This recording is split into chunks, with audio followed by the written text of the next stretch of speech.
प्रद्युम्न और रति का मिलन हुआ। इसी प्रद्युम्न ने शंबरासुर का वध किया। लेकिन सुखदेव जी कहते हैं कि ये प्रद्युम्न इतने सुंदर थे और ऐसी अद्भुत छवि इनकी थी कि इनकी माँओं को यह भ्रम हो जाता था कि ये मेरे पुत्र हैं या पति हैं। कृष्ण के अपर स्वरूप ही थे, प्रतिबिंब स्वरूप ही थे। कि यम्बई मोहपत्र स्वरूप निजेश भावास्तन मातरो यद भजन रूढ़ भावा चित्रं न तत्खलु रमास्पद बिंब बिंबे कामे स्मरेक्ष विषय के मुतान्यनार्य। जैसे अपर स्वरूप ही था, माओ को यह भ्रम हो जाता। शुकाचार्य ने उनका इतना सुंदर रूप बतलाया। परीक्षित बोले महाराज भगवान का विवाह सुना है, बहुत विवाह हुआ और विवाह की चर्चा। श्री सुखदेव जी ने समंतक मणि से जुड़े हुए भगवान के 2 विवाहों की कथा सुनाई है। सत्राजित नाम के एक बड़े सूर्य भक्त राजा थे। सूर्यदेव ने उनकी निष्ठा से प्रसन्न होकर एक समंतक मणि प्रदान की जो नित्य प्रति 8 भार सोना देती थी। एक बार द्वारिकाधीश ने सत्राजित से उस मणि को मांगा, राजन तुम्हारे प्रजाजनों की संख्या भी कम है, परिवार भी कोई बहुत बड़ा नहीं है, इसीलिए तुम इस मणि को लेकर क्या करोगे, हमें दे दो। सत्राजित ने उस मणि को नहीं दी। सत्राजित का छोटा भाई प्रसेनजित एक दिन हट करके उस मणि को धारण करके मृगया खेलने के लिए गया, लेकिन वहां पर एक सिंह ने उसे मार डाला। संयोग से जिस वन में प्रसेनजित मारा गया उसी वन में भगवान श्री राम के अभिन्न पार्षद जामवंत जी महाराज रहा करते थे।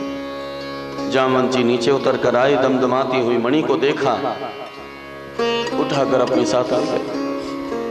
सत्राजित को बड़ी चिंता हुई, मणि नहीं आई, भाई भी नहीं आया, कहीं ऐसा तो नहीं कि उस द्वारिकाधीश ने मेरे भाई को मणि के लोभ में मार ही डाला। भगवान के कानों में ये खबर उड़ती उड़ती पहुंची। बलराम जी बड़े क्रोधित हुए। भगवान ने शांत किया, पहले देखा जाए कि हुआ क्या। भगवान जब प्रसेनजित के शव के पास पहुंचे, पग चिन्हों का अनुसरण करते जामवंत की गुफा में पहुंच गए। भगवान के साथ द्वारिकावासी भी थे।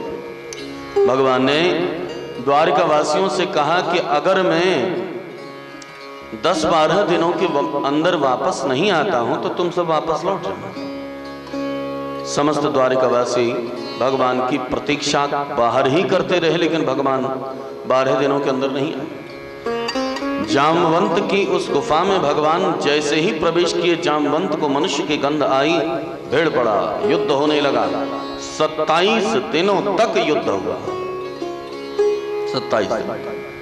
श्री गोस्वामी जी ने मानस में लिखा है कि ओ दारू जोशित की नाई, ओ दारू जोशित की नाई, ओ दारू जोशित की नाई, ओ दारू जोशित की नाई, सब ही न चावत राम गुसाई, सब ही न चावत राम गुसाई, सब ही न चावत राम गुसाई, सब ही न चावत राम गुसाई, सब ही न चावत राम गुसाई, सब ही न चावत राम गुसाई। गोस्वामी जी ने कहा कि उमा दारू जोशित की नाई, लेकिन वहां पर भालू भी नकली और मदारी भी यहां पर नकली था, और यहां पर भालू भी असली है और मदारी भी असली है। मदारी सवही न चावत राम गोसाई, वही राम द्वारिकाधीश बनकर आए। ये मदारी असली है। और ऋक्षराज जामवंत वो भी भालू है, असली भालू। ऐसी गुत्थम गुत्थी हुई कि जामवंत भगवान के चरणों में गिड़गिड़ा कर याचना करने लगा, महाराज जामवंत के चरणों में कोई दर्द पैदा कर दे, ऐसा मेरे प्रभु श्री राम के अतिरिक्त कोई नहीं हो सकता है। आप बतलाएं कि आप कौन हैं? भगवान ने पहचान लिया। भगवान ने कहा, जामवंत तुम हमें नहीं पहचाने, मैं ही तुम्हारा नाम द्वारिकाधीश बनकर आया। कि यश सदुत्कलितरोष कटाक्ष मोक्षयी वर्त्मादिशत्क्षुभितनकृतिमिङ्गिलोधि सेतुः कृतः स्वयश उज्ज्वलिताचलङ्का रक्षः शिरांसि भुवि पेतुरिषुक्षितानि रक्षः शिरांसि भुवि पेतुरिषुक्षितानि रक्षः शिरांसि भुवि पेतुरिषुक्षितानि। जामवंत को वो सारी बातें याद आ गई। प्रभु मुझे आज भी वो सारी बातें याद हैं कि जिस समय लंका विजय के समय समुद्र आपके प्रभाव को नहीं जानता था। आपने समुद्र से रास्ता मांगा लेकिन समुद्र ने रास्ता नहीं दिया। और जैसे ही आपने अपना प्रभाव दिखाया, बड़ी बड़ी तिमिंगिल मछलियां आपके डर के मारे सब दहल गए। तब समुद्र ने आपके प्रभाव को जानकर आपको रास्ता दिया। वो दृश्य अब भी मुझे याद आ रहा है। आप मेरे स्वामी हैं और मैं आपका सेवक हूं, लेकिन सेवक का धर्म है स्वामी को अपनी सेवा से संतुष्ट करना, न कि सेवक सेव्य को युद्ध करके आघात पहुंचाए। ये मेरे से अपराध हुआ है, मैं प्रायश्चित करना चाहता हूं। लेकिन यहां पर जामवंत जी ने एक बहुत अच्छी बात कही है।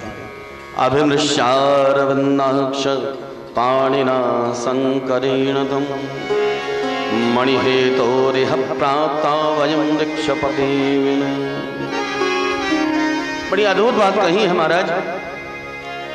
वस्तुतः अगर कभी मां और उसका पुत्र कहीं जा रहे हैं और अचानक मां को ठोकर लग जाए, तो ठोकर लगने पर जब मां और बच्चे दोनों गिरे तो कभी भी मां अपने शरीर को नहीं देखती है कि मुझे कहां चोट लगी है। मां देखती है कि मेरे बच्चे को तो कहीं चोट नहीं लगी। इसी प्रकार से आपका स्वभाव भी मातृवत है। आपके भक्त अगर आपके प्रति कोई अपराध कर देते हैं तो जैसे मां अपने समस्त संतान के अपराधों को क्षमा कर देती है, हे प्रभु मेरे से जो अपराध बना है आप उसी प्रकार से मातृवत क्षमा कर दीजिए। मैं प्रायश्चित करना चाहता हूं। भगवान बोले, तुम्हें कुछ नहीं, जो मणि आपके पास है वो मणि हमें दे दीजिए। जामवंत बोला, महाराज मणि हमारी है नहीं, तो फिर मेरा प्रायश्चित तो पूर्ण नहीं हो पाएगा। मणि तो आप ले ही लीजिए, लेकिन मेरा आग्रह है कि जामवती को भी आप अपने साथ ले जाइए। भगवान जामवती को अपने साथ द्वारिका में लेकर आए। पाणी ग्रहण संस्कार हुआ, भगवान का धूमधाम से विवाह हुआ। मणि को लाकर सत्राजित के पास पहुंचा गया। सत्राजित बड़ा लज्जित हुआ। इस कथा से हमको ये सीख मिलती है कि कभी भी किसी के ऊपर लांछन लगाने से पूर्व 10 बार उसका अन्वेषण कर लेना चाहिए कि ये बात ठीक है या नहीं। सत्राजित ने बिना विचार करके भगवान पर लांछन लगाया, लज्जित हो गया और लाकर उसने अपनी पुत्री सत्यभामा को भगवान के पास में सौंपा। एक और विवाह संपन्न होगा। श्री रूप गोस्वामी पाद ने ललित माधव में वर्णन किया है कि भगवान के द्वारिका चले जाने पर जब किशोरी जी बेहोश हो गई, वृषभानु जी ने बहुत कोशिश करी उनको होश में लाने की, लेकिन वो नहीं ला पाए। तब स्वर्ग में ले गए और स्वर्ग में सत्यभामा बनकर वो पिछली सारी बातों को भूल गए। सत्राजित अपनी पुत्री बनाकर उन्हें ले आए, भगवान के साथ में विवाह हुआ। और ठीक ऐसे ही जिस समय भगवान मथुरा चले आए हैं तो ब्रज में ललिता सखी उनके विरह की इस असह्य पीड़ा को सहन नहीं कर पाई। तो विशाल एक पर्वत श्रृंखला के ऊपर चढ़कर आत्महत्या करने को हुई। ऋक्षराज जामवंत ने उन्हें पकड़ लिया, पकड़कर अपनी पुत्री जाम्बवती बनाकर भगवान के साथ विवाह किया। ये ललित माधव इससे ये सिद्ध किया गया है कि ब्रज लीला और द्वारिका लीला में कोई विशेष अंतर नहीं है, पात्र वही है, केवल भाव का अंतर है। ब्रज की उपासना माधुरी की उपासना और द्वारिका की उपासना ऐश्वर्य की उपासना, केवल भाव का अंतर है। भगवान कभी अकेले तो आएंगे। पहले ही जब भगवान के पास में समस्त देवतागण प्रार्थना करने के लिए पहुंचे थे तो उन्होंने कह ही दिया था कि मैं अपनी वक्ष विलासिनी किशोरी जू और जितनी देवांगनाएं हैं उन सबको साथ में लेकर आ रहा हूं। तो कभी भी कोई नाटककार अगर नाटक करने के लिए आएगा तो अपने साथ अपनी मंडली लेकर आते हैं। बगैर मंडली के नाटक संपन्न नहीं हो सकता है।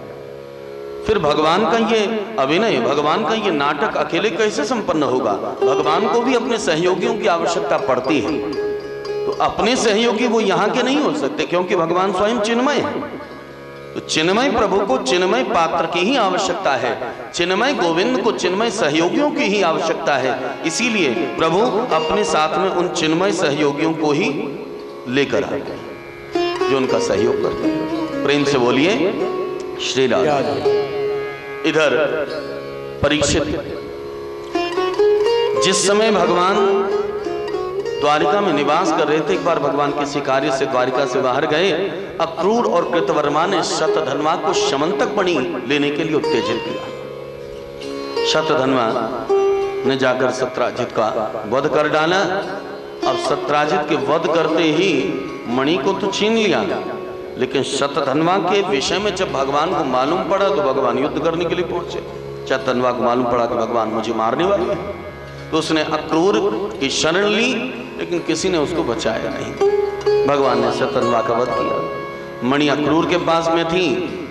बलराम जी महाराज को शंका हो गई कि कहीं ऐसा तो नहीं कि इस मणि के लोभ में द्वारिकाधीश ने अपने ससुर का ही वध कर दिया। देखिए धन कितनी बुरी वस्तु है, धन कितनी बुरी वस्तु है।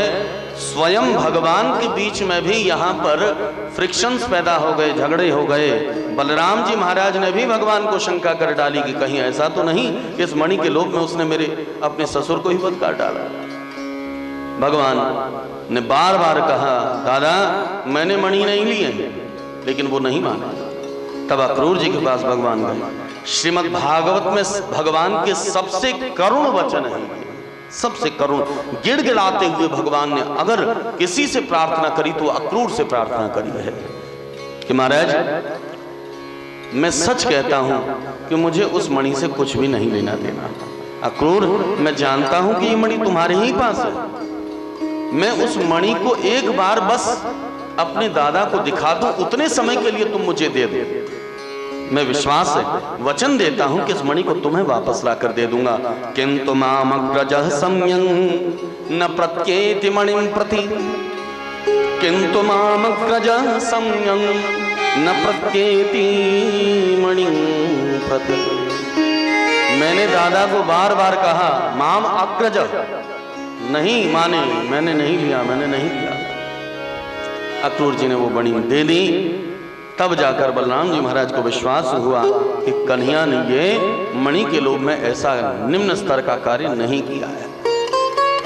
भगवत प्रेमीजन, भागवत की कथाएं ये केवल सूत्र हैं और इन सूत्रों के द्वारा श्री शुकाचार्य जी ने हमारे जीवन में एक बहुत बड़ी शिक्षाओं को समेट कर रख दिया है। वस्तु तो ये सूत्र है, इनको कथाएं न मानी जाए। तो ये सीख देता है कि धन कितनी बुरी वस्तु है कि यहाँ भगवान के विग्रहों में भी जब झगड़ा पैदा कर सकता है, तो हम सब तो साधारण जीव हैं, इस धन के लोभ में झगड़ा हो ही सकता है। प्रेम से बोलिए श्री राधे। महाराज भगवान के और विवाह, सुखदेव जी कहते हैं कि एक बार भगवान अर्जुन के साथ में कहीं भ्रमण करते हुए जा रहे थे। एक स्त्री बड़ी घनघोर साधना करती हुई दिखाई दी। अर्जुन उस स्त्री के पास गए। देवी आप कौन है, आपका परिचय क्या है? उसने अपना परिचय दिया।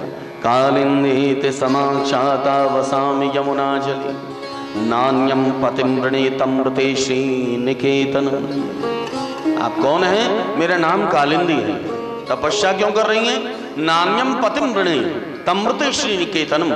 जो द्वारिकाधीश तुम्हारे साथ में जा रहे हैं, मैं उनको पति रूप में वर्ण करने के लिए ये साधना कर रही हूं। अर्जुन ने आकर भगवान से आग्रह किया। भगवान ने कालिंदी को भी वर्ण किया। उज्जैनी के राजा विंद अनुविंद की बहन मित्रविंदा थी, जो भगवान श्री कृष्ण की बुआ की पुत्री थी।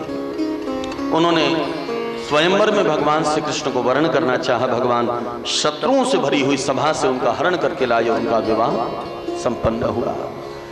कौशल नरेश नागनजित जी महाराज की एक कन्या थी नागनजिति। उन्होंने अपनी पुत्री के स्वयंवर के लिए एक शर्त रखी थी कि हमारे राज्य में जो एक साथ 7 बैलों को नाथेगा वही केवल मेरी पुत्री को वर्ण करेगा। भगवान ये स्वयंवर की बात सुनकर पहुंचे। आग्रह किया नागनजित से कि नरेंद्र यांचा कवि विगरहिता राजन्य बंधोर निजदमवर्तिनः तथापि याचे तव सौहृदीच्छया कन्या त्वदीयां नहि शुल्कदा वयम् कन्या त्वदीयां नहि शुल्कदा वयम् कन्या त्वदीयां नहि शुल्कदा वयम्। हे राजन, क्षत्रियों का यह धर्म है कि कभी भी क्षत्रिय को किसी के सामने जाकर हाथ नहीं पसारना चाहिए। राजन्य बंधोर निज धर्म वर्तिनः, ये भगवान का बनाया हुआ धर्म है। लेकिन फिर भी मैं क्षत्रिय होकर आपसे कुछ मांगना चाहता हूं कि आप अपनी पुत्री को मुझे दे दीजिएगा। और ये इसलिए मांग रहा हूं कि केवल आपके साथ में मैं अपनी मित्रता के संबंध को स्थापित करना चाहता हूं। वस्तुतः और मेरा कोई भाव नहीं है और कोई उद्देश्य नहीं है। नागनजित ने असमर्थता प्रकट की। महाराज, हमारे यहाँ का नियम है कि अगर आप 7 बैलों को नाथ लेंगे तो आप मेरी पुत्री को वर्ण करके ले जाएं। भगवान ने एक साथ 7 बैलों को एक ही रूप से 7 रूप में विभक्त होकर आत्मानम सप्तधा कृत्वा 7 बैलों में 7 रूपों में विभक्त होकर भगवान ने नागनजिति को स्वयंवर में वर्ण किया। वर्ण करके द्वारिका में ले आई। भगवान का एक और विवाह बड़ी धूमधाम से संपन्न हुआ। भगवान की 7 बुआओं में एक बुआ थी श्रुतकीर्ति की कन्या का विवाह भद्रा के साथ में हुआ। उनके भाई संतर्दन ने भगवान को दिया, अपनी बहन को, और भगवान का पाणी ग्रहण संस्कार हुआ। मध्य देश की कन्या लक्ष्मणा को भगवान श्री कृष्ण ने स्वयंवर में हर वर्ण किया और भगवान का विवाह संपन्न हुआ। इस प्रकार भगवान के 8 विवाह अष्टपटरानियां हो गई। रुक्मिणी, सत्यभामा, जाम्बवती, कालिंदी, मित्रविंदा, नागनजिति, भद्रा और लक्ष्मणा। 8 पटरानियां। लेकिन परीक्षित बोले, महाराज हमने तो सुना है कि भगवान के 16,108 विवाह हुए। ये तो अभी 8 ही विवाह हुए, अन्य विवाहों की चर्चा भी कृपा करके सुनाए।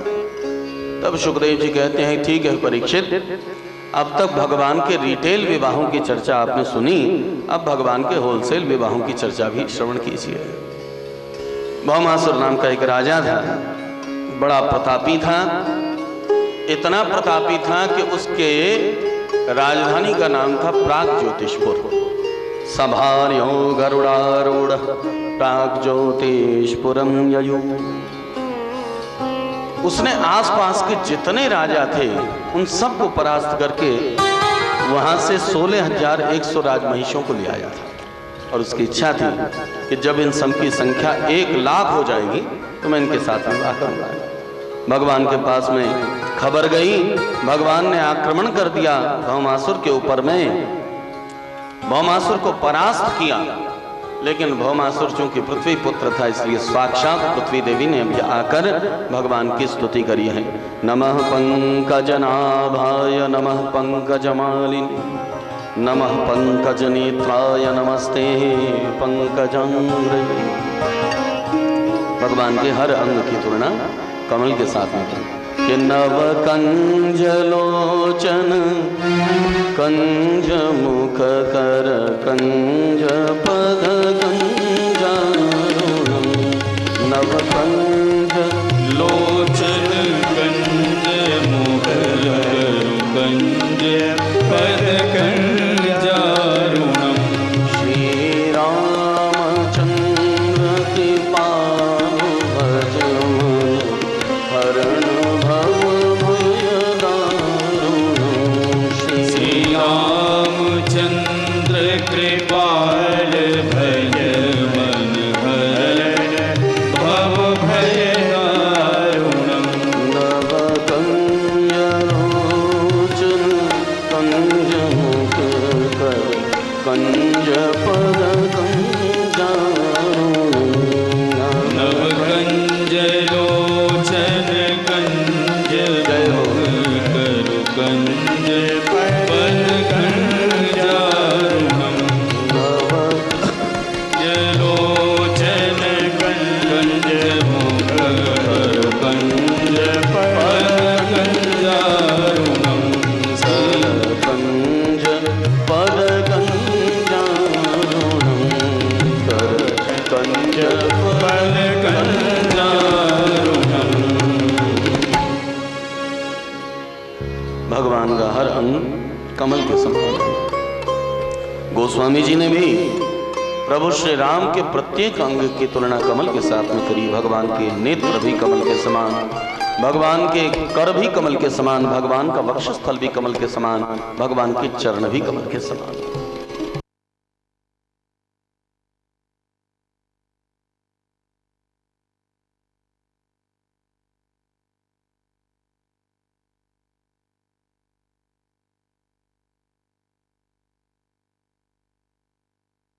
पत्ते की ये विशेषता होती है, ये जल के भीतर रहता है लेकिन जल का प्रभाव इसके ऊपर नहीं होता है।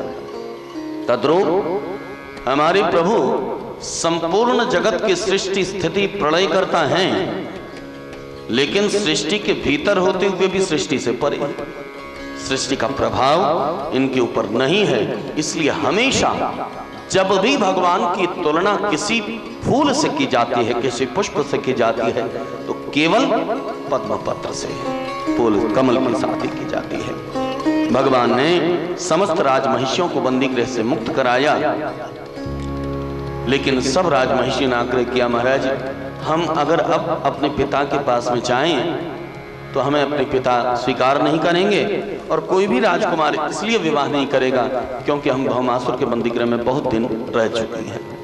जब आपने हमको बंदीगृह से मुक्त कराया है तो आप ही हमको वर्ण कीजिए। भगवत प्रेमीजन, स्त्री का चरित्र एक दर्पण के समान होता है। इंग्लिश में एक कहावत है कि if your wealth lost then nothing lost, health lost something lost, but character lost then everything lost. अगर आपने अपने चरित्र को खो दिया और चरित्र अगर कलंकित हो गया तो जैसे दर्पण टूट जाए तो उसे जोड़ा तो जा सकता है, लेकिन उसके जोड़ के चिन्ह को मिटाया नहीं जा सकता है।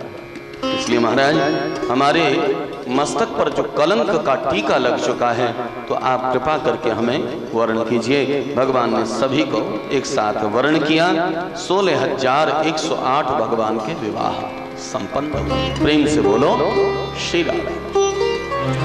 लेकिन आप कहेंगे कि ये अतिशयोक्ति है, अतिरंजित बात है, लेकिन इट्स नॉट ए हाइपरबोल। ये अतिशयोक्ति नहीं है।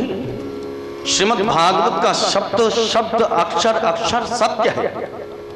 भगवान ने 16,108 विवाह किए तो कोई आश्चर्य की बात नहीं है।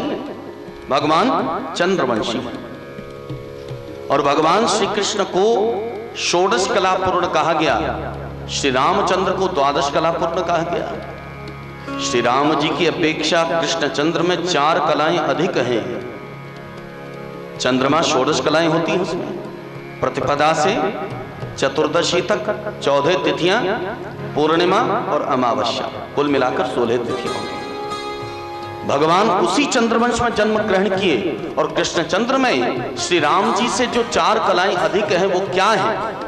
लीला प्रेमना प्रियाधिक्यम माधुर्यम वेणुरूपयोः इति असाधारण प्रोक्ता गोविंदस्य चतुष्टयम्। ये कौन सी माधुरी है? लीला माधुरी, प्रेम माधुरी, मधुर माधुरी और वेणु माधुरी। ये चार माधुरियां श्री कृष्णचंद्र में ज्यादा हैं, इसलिए ये षोडश कला पूर्ण कहे जाते हैं। और चंद्रमा की एक एक कलाओं के सहस्रों सहस्रों अंश होते हैं। जब उस चंद्रमा के सहस्रों अंश हो सकते हैं तो भगवान उस चंद्रवंश में जन्म लेकर 16,108 विवाह कर भी लें तो कोई आश्चर्य क्या है? इसमें आश्चर्य क्या है?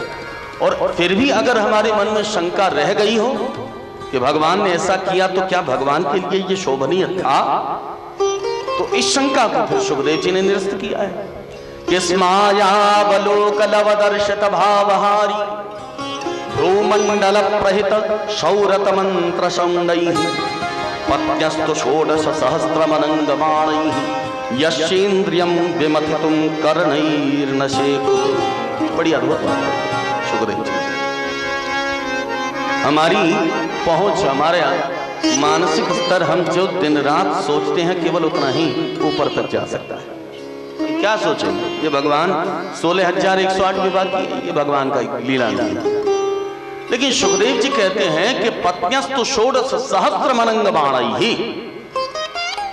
जिनके 16,108 पत्नियां थीं और 16,108 काम बाण एक साथ एक पुरुष के ऊपर में चले, तो क्या वो पुरुष साधारण पुरुष अगर हो तो उन काम बाणों को सहन कर सकता है? लेकिन सुखदेव जी कहते हैं फिर भी यशेन्द्रियम विमथितुम कर्णै न शेकुः, फिर भी भगवान श्री कृष्णचंद्र के इंद्रियों को वे 16,108 बाण निर्मथन नहीं कर पाए। भगवान को फिर भी योगेश्वर ईश्वर कहा था। योगेश्वर भगवान शंकर, और उन भगवान शंकर के भी ईश्वर श्री कृष्णचंद्र। भगवान शंकर को काम विजयी होने का अभिमान था, लेकिन भगवान शंकर की अपेक्षा श्री कृष्णचंद्र 16,108 विवाह करके भी काम पर विजय नहीं प्राप्त कर पाया। ऐसे श्री कृष्णचंद्र हैं जिनके 16,108 विवाह किए तो कोई आश्चर्य की बात नहीं है। बोलिए कृष्णचंद्र भगवान की। एक दिन की बात सुखदेव जी कहते हैं, परीक्षित भगवान के ये सभी विवाह भी हुए और भगवान की हर पत्नी से 10-10 पुत्र हुए और एक एक पुत्री हुई।